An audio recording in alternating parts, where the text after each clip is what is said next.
Welcome to the Bible Experience, where we explore the Word of God one chapter at a time.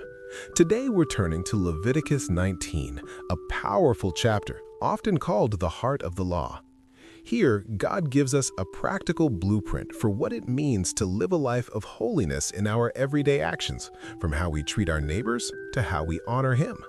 Let's dive into the wisdom of these ancient commands. And the Lord spoke to Moses, saying, "Speak to all the congregation of the people of Israel, and say to them, You shall be holy, for I, the Lord your God, am holy. Every one of you shall revere his mother and his father, and you shall keep my Sabbaths. I am the Lord your God. Do not turn to idols or make for yourselves any gods of cast metal. I am the Lord your God.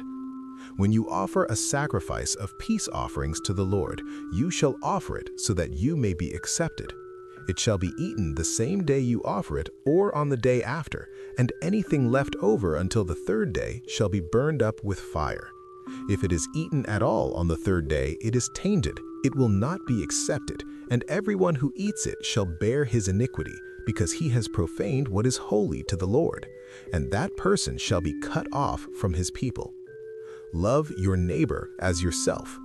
When you reap the harvest of your land, you shall not reap your field right up to its edge, neither shall you gather the gleanings after your harvest.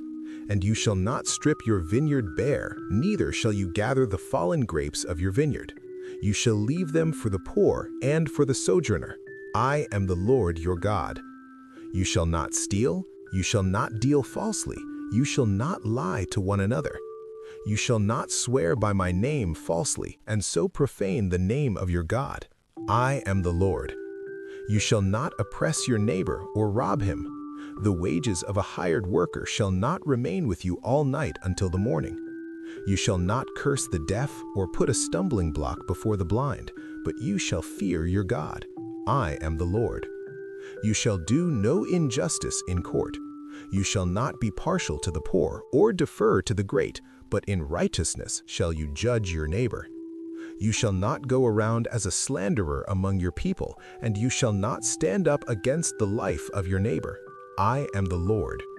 You shall not hate your brother in your heart, but you shall reason frankly with your neighbor, lest you incur sin because of him. You shall not take vengeance or bear a grudge against the sons of your own people, but you shall love your neighbor as yourself. I am the Lord. You shall keep my statutes. You shall keep my statutes.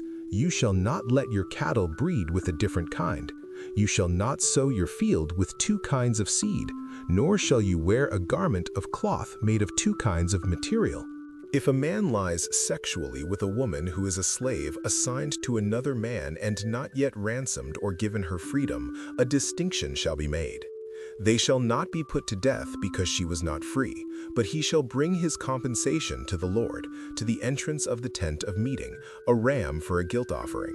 And the priest shall make atonement for him with the ram of the guilt offering before the Lord for his sin that he has committed, and he shall be forgiven for the sin that he has committed. When you come into the land and plant any kind of tree for food, then you shall regard its fruit as forbidden. 3 years it shall be forbidden to you, it must not be eaten. And in the 4th year all its fruit shall be holy, an offering of praise to the Lord. But in the 5th year you may eat of its fruit, to increase its yield for you. I am the Lord your God. You shall not eat any flesh with the blood in it. You shall not interpret omens or tell fortunes. You shall not round off the hair on your temples or mar the edges of your beard. You shall not make any cuts on your body for the dead, or tattoo yourselves. I am the Lord. Do not profane your daughter by making her a prostitute, lest the land fall into prostitution, and the land become full of depravity. You shall keep my Sabbaths and reverence my sanctuary.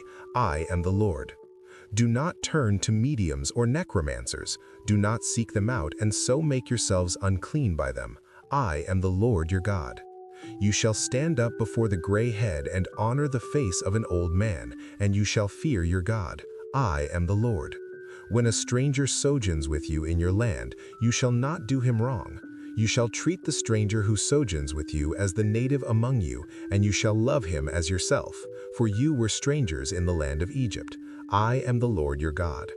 You shall do no wrong in judgment, in measures of length or weight or quantity.